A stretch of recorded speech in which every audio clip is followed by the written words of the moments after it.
Como é que tu via a televisão nesse atual momento ali por 75, né, 76? Eu tinha um pouco de preconceito. A minha geração tinha preconceito com novelas e tal, né? A gente era do teatro. Mas eu fui para a televisão porque eu tive um filho, o André. Sim. Né? Então eu fui para a televisão porque eu precisava sustentar esse filho. E o teatro não dava. A gente tinha um grupo, ganhava muito pouco. Então, para sustentar uma criança não era suficiente. Então eu fui pedir trabalho na televisão. O Teixeira Filho, que era o autor da primeira novela que eu fiz, que foi Ídolo de Pano. Ele era sogro da minha irmã. Aí eu fui lá e falei para ele, olha, eu preciso trabalhar, tal. E ele foi me ver no teatro e gostou. Falou, vou fazer um papelzinho para você.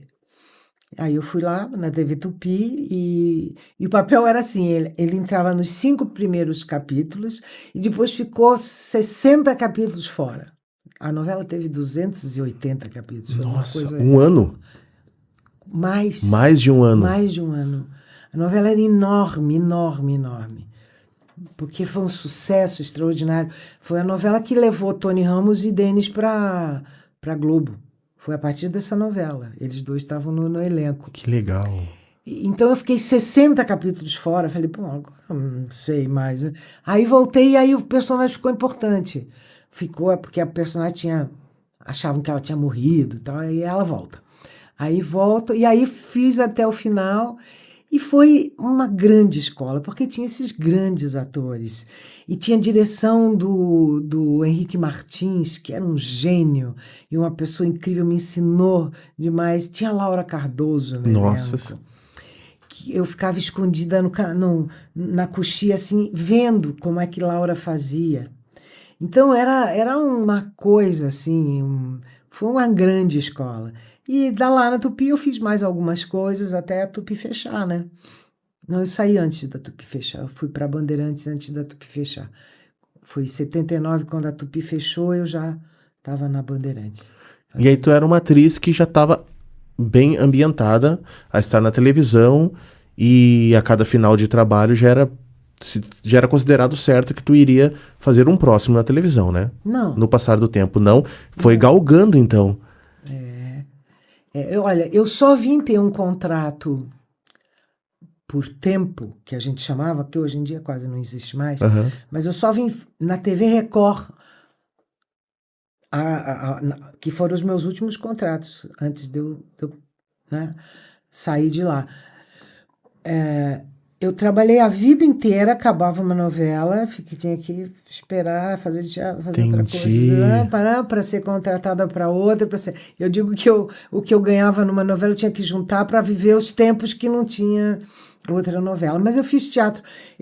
Fazendo teatro, quando eu fiz Feliz Ano Velho, por exemplo, eu vivi 6 anos só de teatro. Foi uma coisa gloriosa, assim, maravilhosa.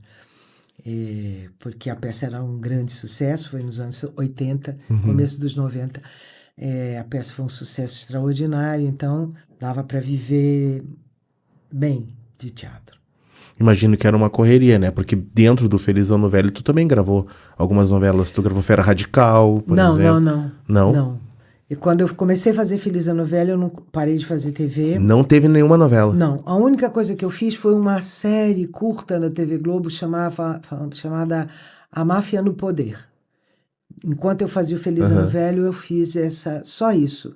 Foi uma passagem curta e depois eu não podia, porque a gente viajou o Brasil, foi para Nova York, viajou para o México, viajava com o espetáculo, fazia espetáculo de quarta a domingo, não tinha tempo, né? Não tinha tempo.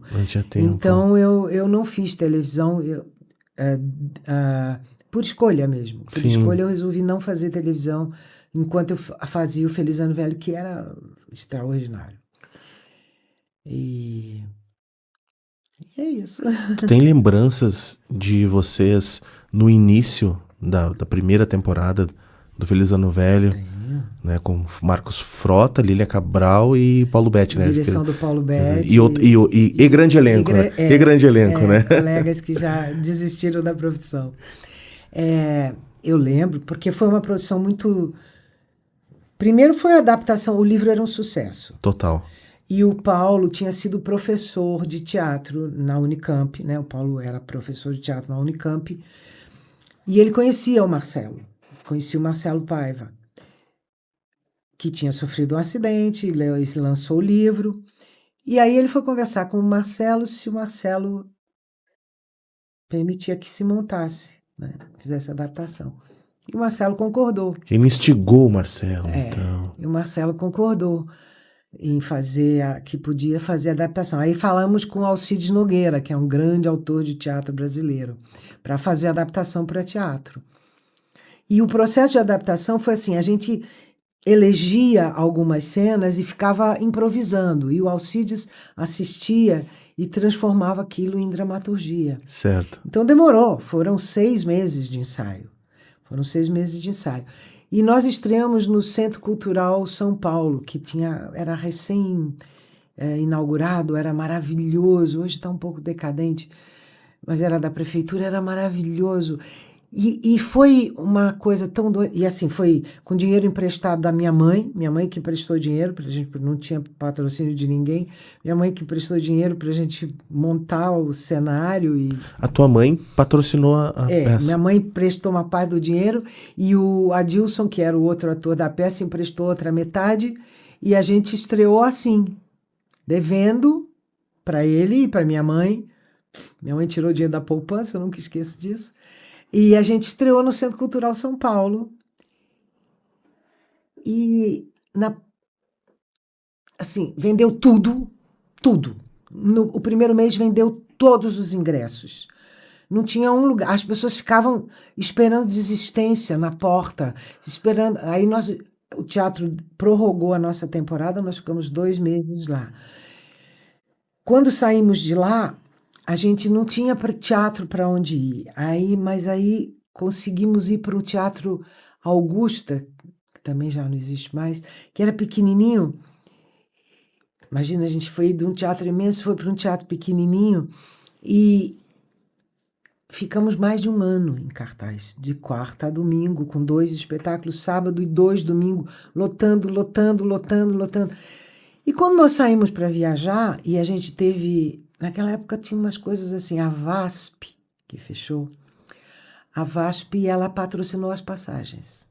Porque hoje em dia viajar é um castigo, né? É difícil sair para... Porque custa uma fortuna, né? Uma passagem de avião custa uma fortuna. Se tiver que levar mala, equipamento, custa mais outra fortuna.